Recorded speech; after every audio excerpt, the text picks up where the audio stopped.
I'm very pleased to announce that my newest book, Mysteries of Canada Volume 5, is now available in paperback, ebook, and audiobook format. This book is based on YouTube videos and articles that I produced throughout 2022 and 2023, and includes stories of prehistoric survivors, creepy canines, forgotten monsters, urban legends, conspiracy theories, prairie tales, and creepy places, all set in Canada. I'm currently selling signed copies of this book on my website, mysteriesofcanada.com, which is easier to browse on a computer than on a smartphone. If you'd like to check it out, please click the link in the description.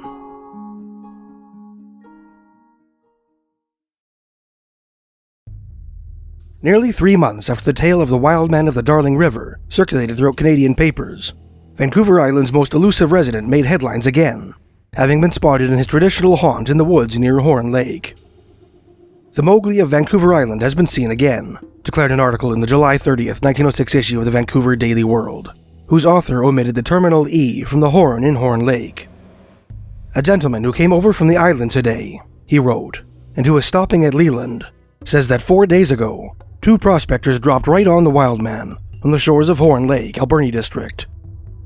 Horne Lake is what by most people would be called a marshy or rushy pond. In fact, Horne Lake is about 8 kilometers or 5 miles long, with a depth of 50 meters or 164 feet. The Wildman was clothed in sunshine and a smile, the article continued, except that his body was covered with a longish growth of hair of a brownish color, much like the salmonberry-eating bears that infest that region. The Wildman ran as soon as the prospectors came within the range of vision.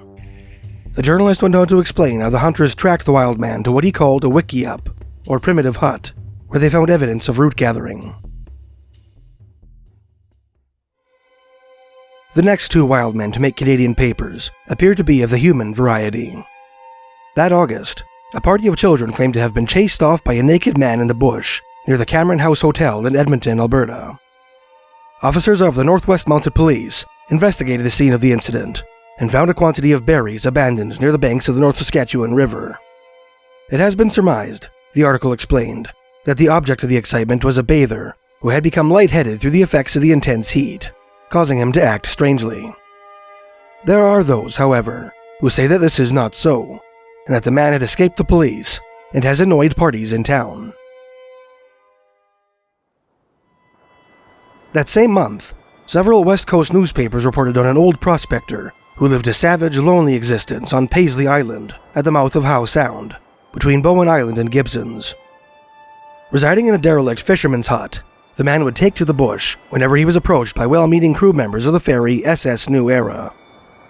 He has a beard like Rip Van Winkle, declared an article in the Vancouver Daily World, almost down to his waist. In September, the prospector spoke with members of a 4-man search party who hoped to recover the body of a sailor believed to have drowned in the area, telling them that he believed the surrounding waters were full of man-eating sharks that attacked the occupants of small vessels. In early September 1906, a party of adventurers had an unusual experience on Hornby Island, one of the Gulf Islands off the eastern coast of Vancouver Island, about 16 kilometers north of Horne Lake and 11 kilometers northwest of Qualicum Bay. The testimony of one of their number, described as a reputable correspondent, appeared in the September 14, 1906 issue of the Nanaimo Free Press. "We were a party of 8 having a trip around last week in a sloop," the informant explained.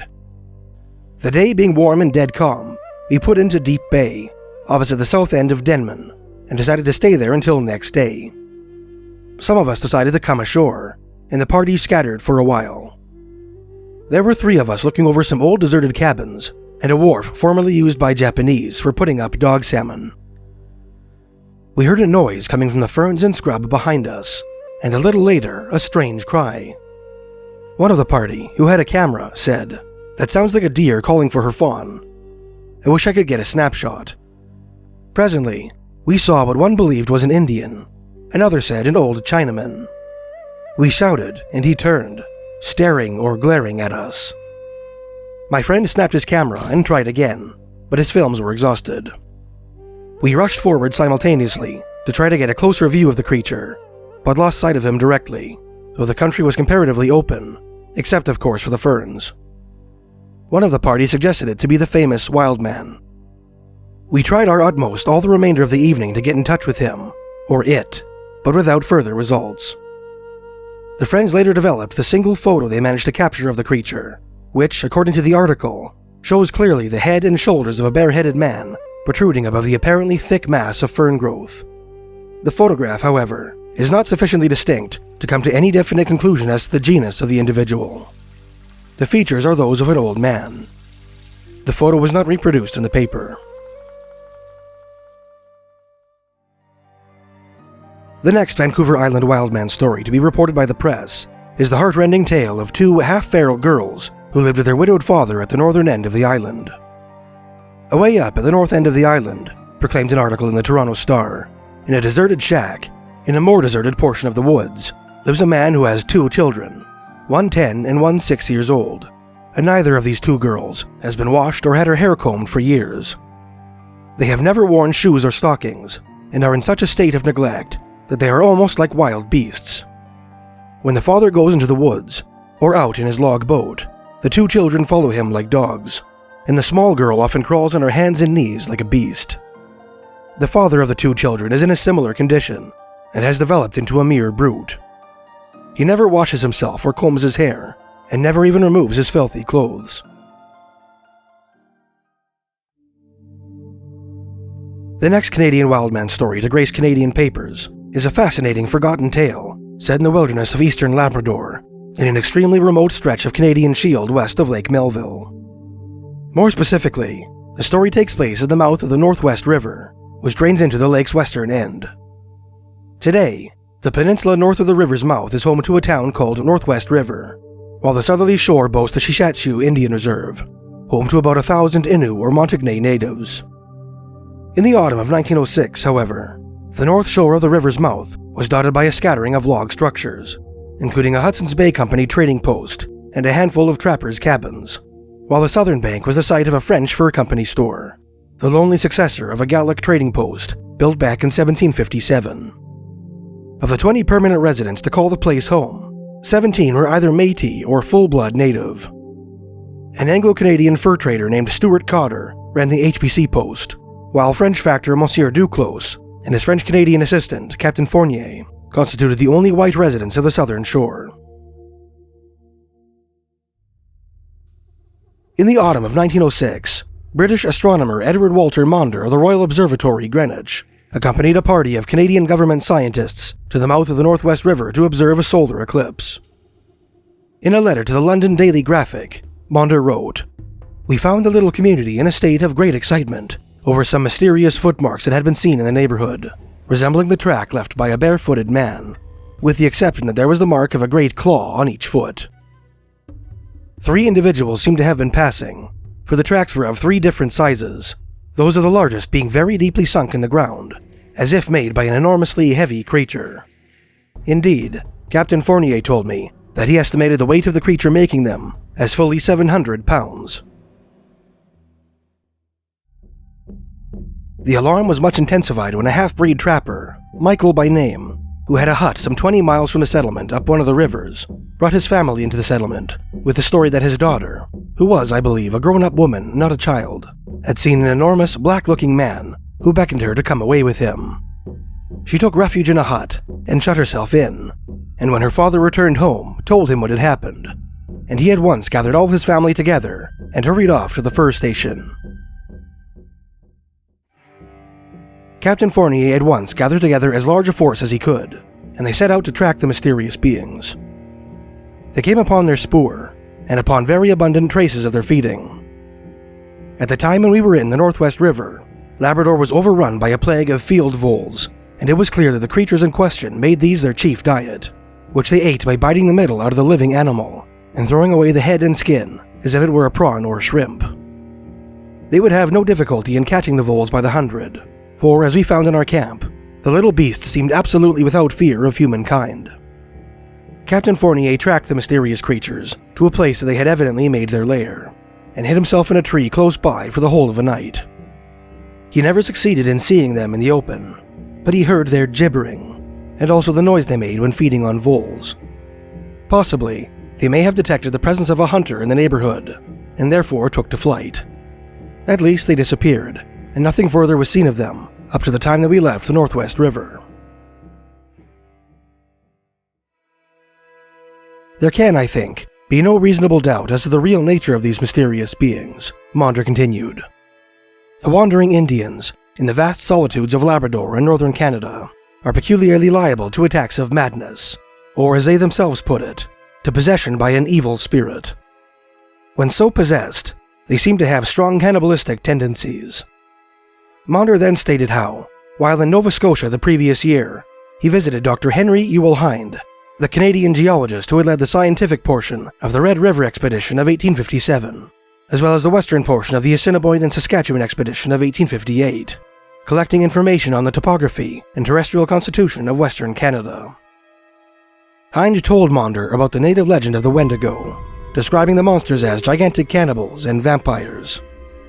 Later, during his transatlantic voyage back to Britain on the steamer SS Tunisian, he made the acquaintance of Anglican Bishop George Holmes, who had spent the previous 2 decades serving the Church of England in missions across subarctic Canada, from remote Fort Chipewyan in what is now northeastern Alberta to the Ontario settlement of Moosonee, just south of James Bay.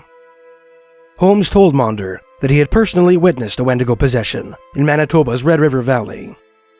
When the victim of this dreaded affliction began to exhibit symptoms of his disorder, the bishop's native congregation, who were normally averse to violence, insisted that he be killed immediately, fearing that he would soon eat them. Maunder's incredible story was printed in the November 1st, 1906 issue of The Outcrop, a newspaper based out of the tiny settlement of Willmar, British Columbia, located in the Rocky Mountain Trench just north of Windermere Lake. At the end of the article, the nameless journalist included a telegram from Montreal related to Maunder's experience, which reads, "A man named Fournier reports the existence, far north, of a race of semi-human giants. Fournier met one of the monsters and gave chase, for the creature fled at a rapid rate. Fournier fired at it, but missed. 3 similar creatures attempted to kidnap a little girl. The monsters have enormous heads and arms, and their lower bodies resemble bears. The Eskimos have often mentioned the existence of these creatures, but their tales were never credited." Maunder's forgotten tale, which has hitherto escaped the notice of Sasquatch researchers, is doubly intriguing in that it serves as the prelude to the tale of the Traverspine Gorilla, a classic if obscure Sasquatch story set in the Labrador wilderness near what is now the Happy Valley Goose Bay Air Force Base, located a mere 27 kilometers southwest of the Northwest River. More specifically, the story is set on the banks of the Traverspine River, a tributary of the Churchill River, which runs just south of the present Air Force Base. The story first appeared in American writer Elliot Merrick's 1933 book, True North, A Journey into Unexplored Wilderness. In the autumn of 1913, Merrick explained, 6 years after the incident at Northwest River, a little girl by the name of Michelin was playing near her parents' cabin when she saw a strange man-like creature emerge from the woods. The thing was 7 feet tall, covered in hair, and had long dangling arms, while its head was topped with a shock of white hair. The creature grinned at the girl and beckoned for her to come closer, just like the Wildman had done to the Métis girl near the Northwest River. Miss Michelin screamed and raced for the safety of the house.